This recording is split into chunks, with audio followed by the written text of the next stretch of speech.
Okay, so dear Dharma practitioners, be comfortable yourself and relax your body.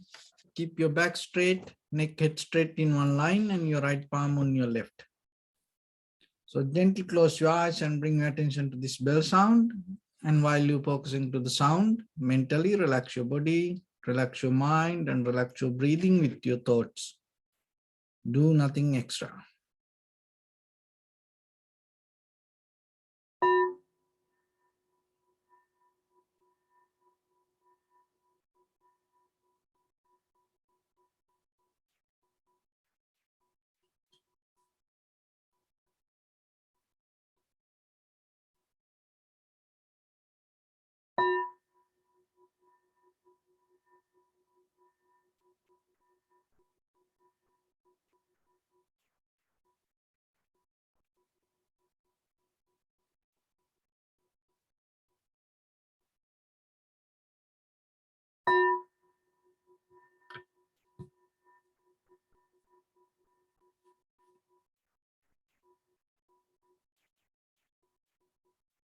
Namo tassa bhagavato arahato samma sambuddhassa.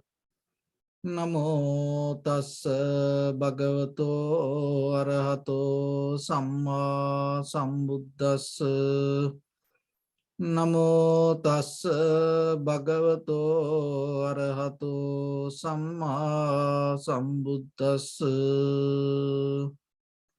Homage to the Blessed One, the Exalted One, the fully enlightened One.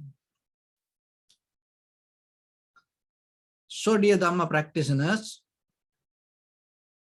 before we start our practice session, as usual, we'll take few minutes for ourselves to understand, clarify how this meditation will help for us to develop our inner awareness. When it comes to our life, we always depending on something. We look for something. But in the moment of experience, we don't see that experiencer, that whoever, the maintaining this all the thoughts or the desires or the goal or the will take out of something. It always, our mind always think, oh, I am the one who do this. I am. But when we look, I am, we can't get any single independent, concrete, unchangeable entity. But still, we are not ready to accept that the outside things, we always have our egocentric, self-centered mind. And we always try to overtake other situations, the positions, the peoples, the environments, the situations, and try to maintain the way we want. But the meditation is a method, help you to understand rather than personalizing the moment of experience or the environment or the lifestyle or the outcome. You recognize this moment by moment, things experience and things happening as a result of many reasons. So if you can't think like that way, if you can't get that wisdom, what will happen is kind of like you're trying to go behind the moon and throwing that all the rocks or the stones, thinking that you can bring it down. And so because we can see it, but still we can't touch it or can't get there. But while we seeing it, we believe, oh, I see this. Why I can't do that? But it's a totally different scenario when it comes to the moon and the way we see. But we don't understand it. And another example, that sometimes when something reflect on water,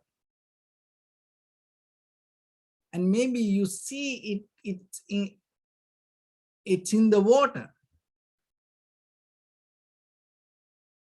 So when you look into the water, you see it is there. But actually it's not there, it's coming from somewhere else. So if you start to believe something is in the water, it's totally different. So when it comes to your sensory experience, sometimes it's like that. We become very limited, and in that very limited environment or the situation, we think, oh, this is me, oh, I experience it. But in that very moment, what happens? We don't see what is happening beyond our sensory limited. So break down this pattern. It's kind of like a break down the cell and make your mind free. It's kind of like the art. So that's why practicing meditation is a kind of like a method or the art, and you have to learn the technique step by step. And then by the time, maybe you no need any technique. And you no need to kind of like come to a moment or to practice, because it's become your lifestyle. But as ordinary people, sometimes from the beginning, we can't give up this all, because we need some certain practice to develop the wisdom or develop our awareness. So when it comes to your awareness, that your awareness has a kind of like a boundaries, blockages, the curtains, the cover up that whatever really happening. So that the boundary or the container, the curtain or the cage that we build is our own past experience, which we call the mental formations or the cankers or the sanskara. But the thing is, when we settle down with that kind of like a conventional level of lifestyle, we are not ready to let go that what we experience in day-to-day life. So then by the time what happens, you become so comfortable, and that comfort will develop a kind of like a repetition day by day, because as ordinary people, we always like to go with whatever comfortable for us. And unknowingly, by the time what happens, you slowly caught up in that pattern, and then you become very limited to whatever you experience. So that limitation itself become a prison, or that limitation itself become your life. And then beyond that, you have no access.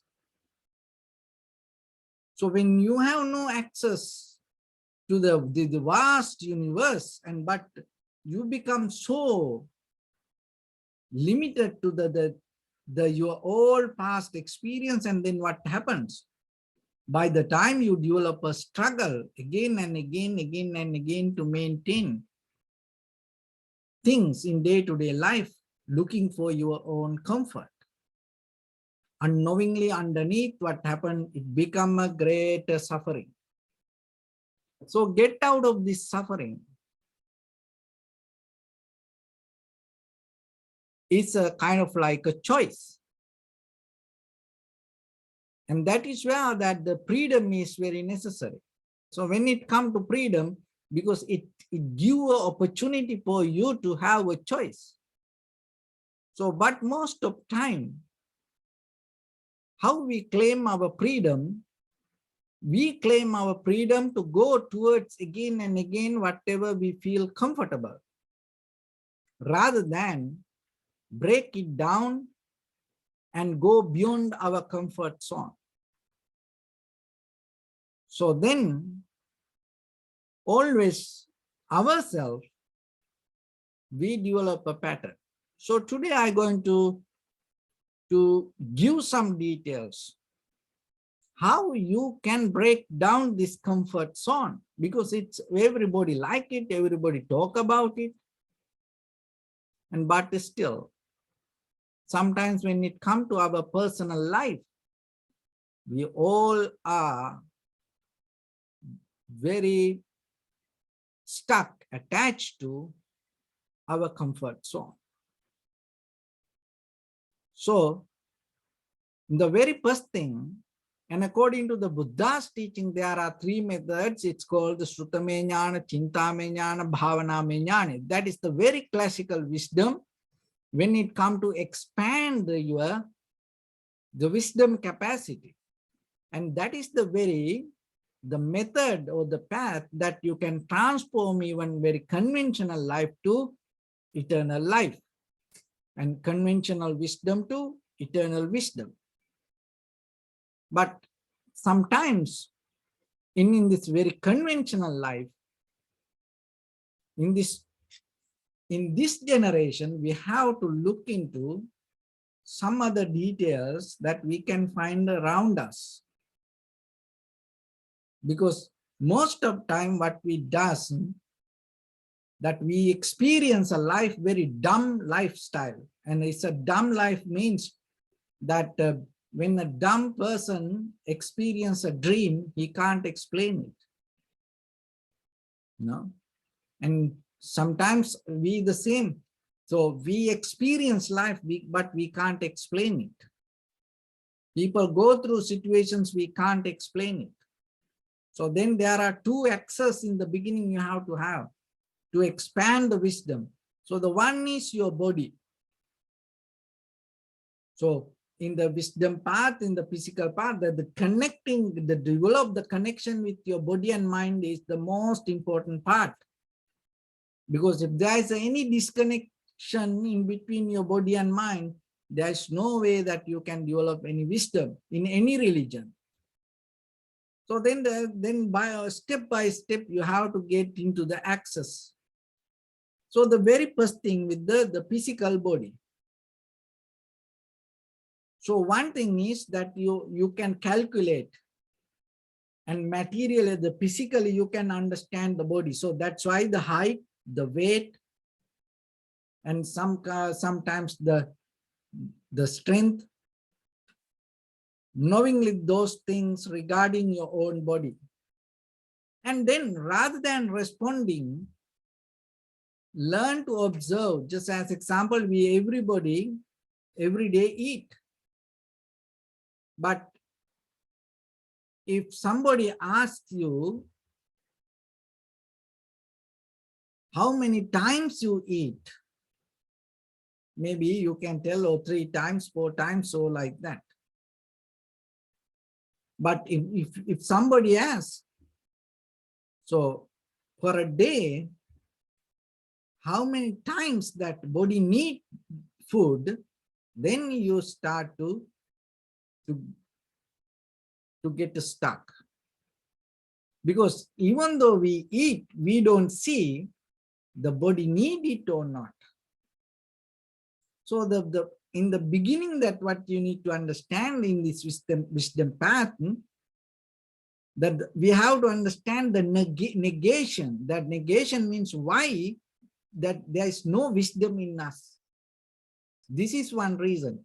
when you have your bodily action, and sometimes you don't care about the mind, when you have mental action, you don't care the body. So then whatever the bodily action you perform, and try to bring your mind to that. So whatever that the bodily action, and you can start with this very simple thing in day-to-day life.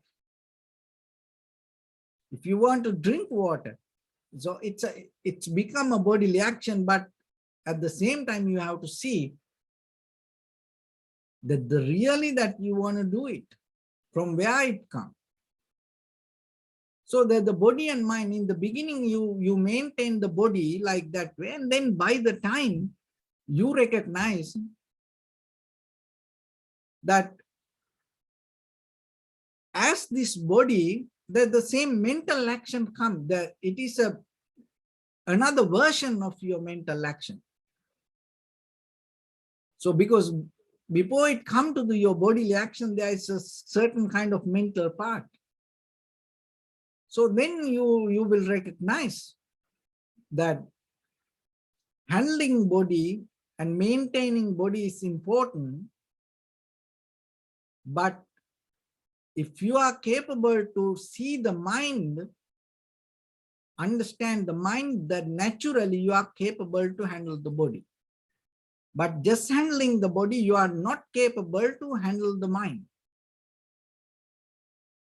So in day-to-day life then, that we have this connection, so try to develop a bridge, try to bring the healing to yourself. The healing means that you bring your body and mind together. So for that you can do some kind of exercise also. And looking at something and wait a little bit and start to observe that how your body responding, and at the same time you can observe how your mind responding, and listening to a sound. And sometimes when you want to eat, and rather than eating, you observe the very nature and the behavior of the hunger. Sometimes when you want to say something, rather than saying it, rather than doing action, you observe the current that happening inside you.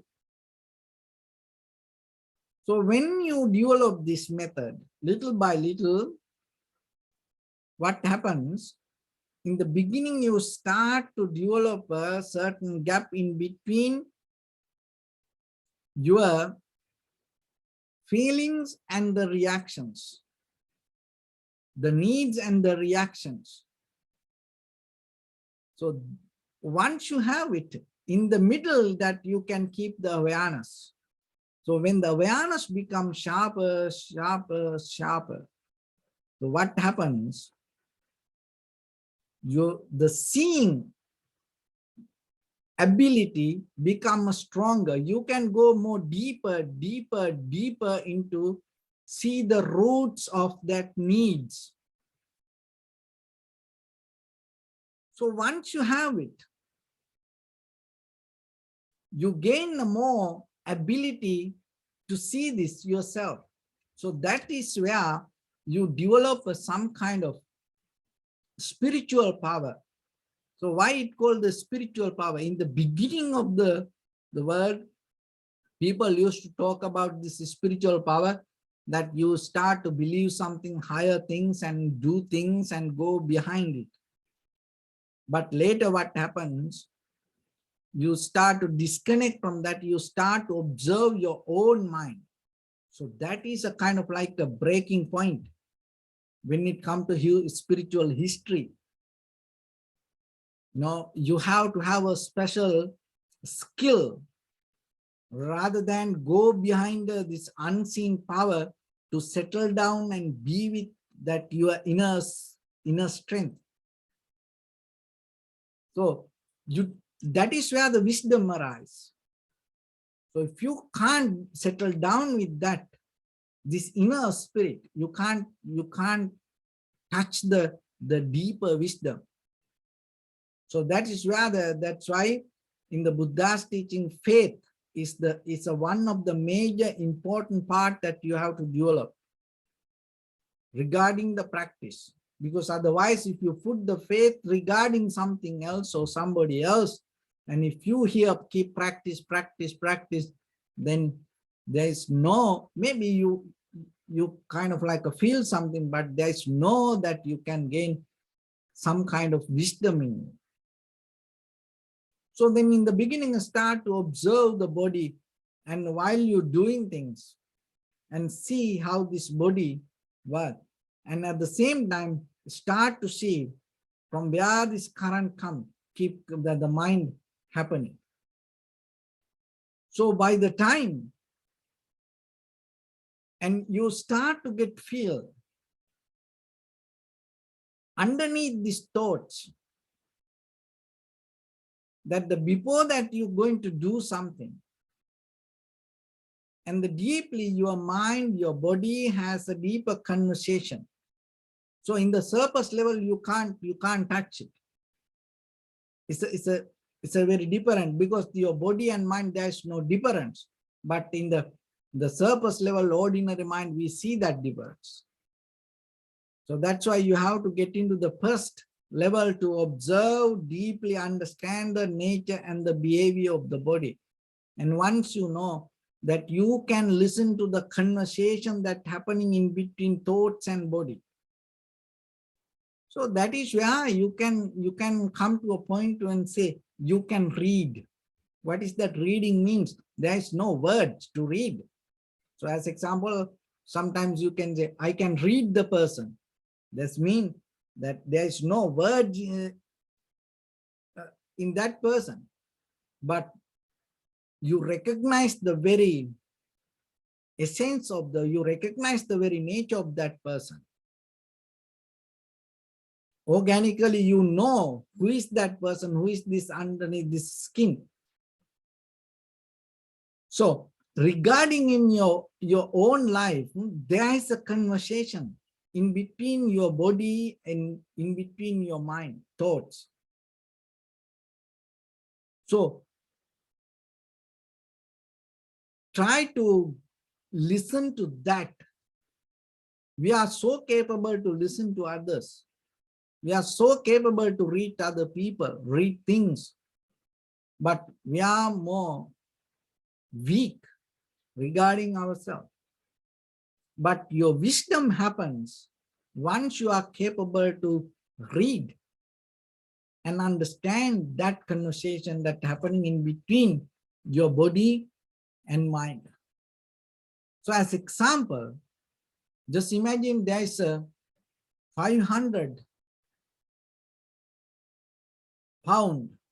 weight, something very important, and somebody come and ask, can you help me to move this? And then suddenly you say no. That if your mind didn't have a very good connection with the body, if your mind doesn't know the strength of your body, then your mind can't say that no. So there are sometimes you have seen some people keep struggling for things, that person doesn't listen to anyone. And that person think, oh, I can do, but you know that person can't do it. So why that person come to a point to think, oh, I can do this, I can do this. You know, and sometimes that the person get damaged. So why? Because this connection, we can't catch, we can't listen to that, the body and mind conversation. But through the meditation, you gain access to that. And in day-to-day life, rather than closing your eyes and sitting somewhere and observing, but in day-to-day life, while you're doing things, and slowly get access to this inner conversation and see your body and mind, how this behaves. And your body is the best person or the first responder for your mind. And the mind is more than any other thing. The mind is so, think about the body, and it gives the first priority to your body, your mind. But it is invisible. And if you don't see this connection, and it is very difficult to recognize the wisdom, to develop the wisdom. So then with your activities, actions, in the beginning, you get into the body, then by the time, then you recognize that your mind and the body has the connection. And once you get into that level, what happens? You recognize the body and the mind has a deeper, more beyond your body. There's a more connection, and there's more, another kind of like an antenna or the wisdom around you. And it always 24/7, your body and mind keep communicating with the environment. You never listen to that. You you think you are separate from the environment. We very hardly think that, understand we are the environment. We are part of the environment. We don't see that. We always think, oh, environment is separate. I am separate. I am a different entity. But you are part of the environment. And another way that sometimes we think that we are result of environment, but there is not a result of environment. You are the environment. When you think you are a result of environment, you break it down to separate. So then in day-to-day life, wherever you go, whatever you do, and you get a deeper connection. So that connectivity itself is the wisdom. So then it is three ways of actions: the body, and then the body and mind, and the body and mind and the environment. So the classically you can go Suttame Jnana, Chintame Jnana, and Bhavaname Jnana. So this is another way, another avenue that you can get into the same point. So then in day-to-day life, when we read book, we try to gain things from outside world, and we like to listen to other people.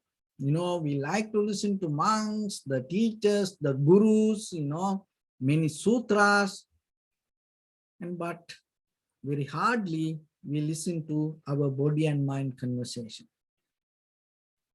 So then from today, try to get access to this wisdom path, and then you will see by the time that there is a more beautiful way of experience life and experiencing the wisdom. So with that, let's get into practice a little bit now. Your right palm on your left and neck head straight in one line, and be comfortable with your posture.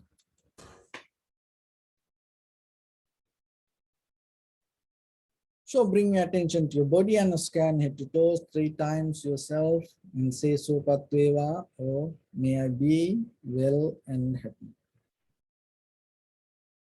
3 times.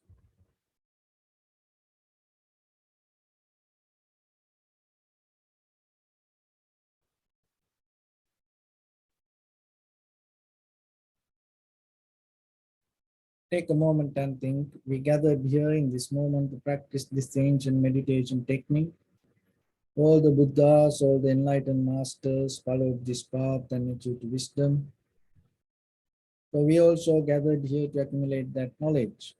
In this moment with this sitting, may my body become more comfortable, may my breath be more smooth, may no difficulties come to me, may all the success come to me.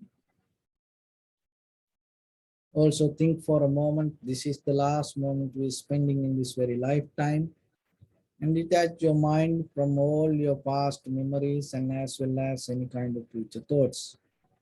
Just try to remain in the present moment, observing the sensation of your inhalations and exhalations. So in the beginning, deeply and gently, breathe in, breathe out 3 times and find the sensation, please.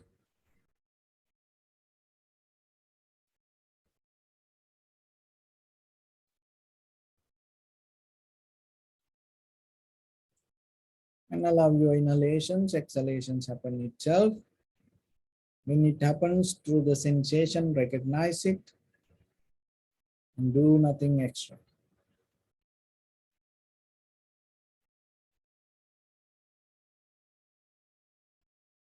If your mind go here and there, bring it back again and again. Just try to settle down with your sensation of inhalation, exhalations.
Bring your attention to your body, please.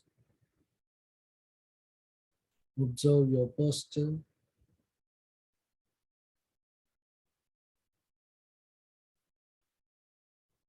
We cultivate loving kindness and compassion in our heart and radiate it as a light through entire your compound, village, city, state, country, world, around this universe. Also, as far as you can, through galaxies, other planets, stars, reminding yourself like this. With clear intention, mentally repeat after me.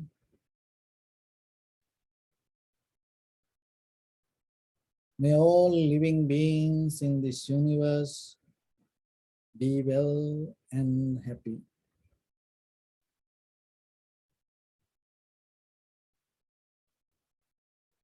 May everyone be happy and safe,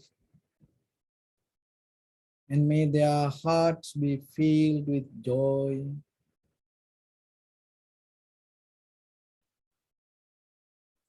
May all living beings live in security and in peace. Beings who are frail or strong, tall or short, big or small, visible or not visible, near or far away, already born or yet to be born. May all of them dwell in perfect tranquility. Let no one do harm to anyone. Let no one put the life of anyone in danger. Let no one out of anger or ill will wish anyone any harm. Expand the loving kindness and compassion beginning from your heart.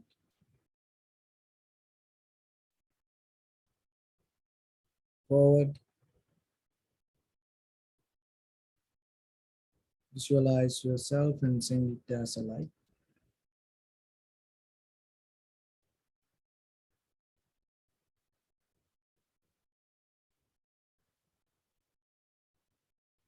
To your backside,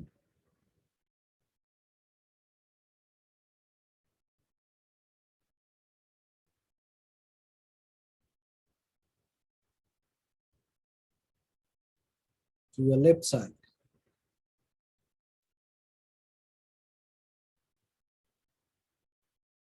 and to your right side.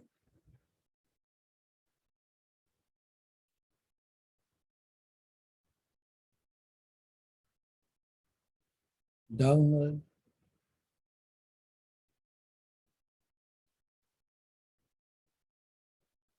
and upward.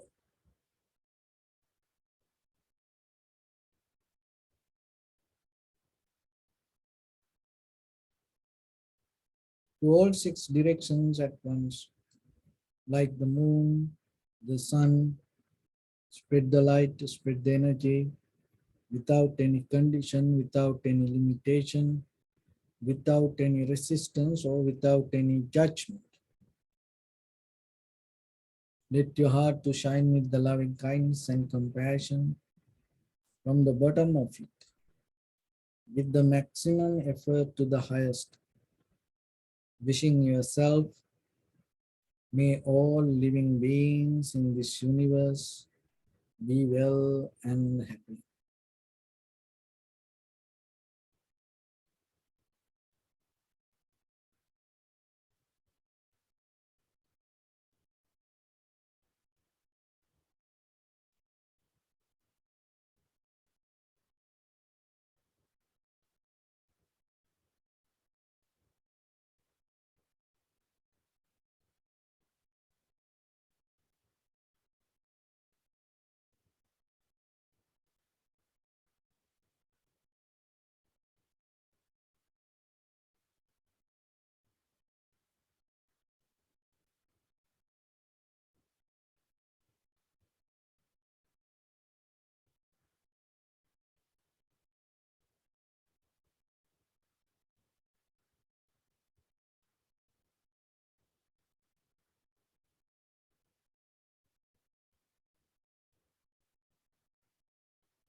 Say sadhu, sadhu, sadhu.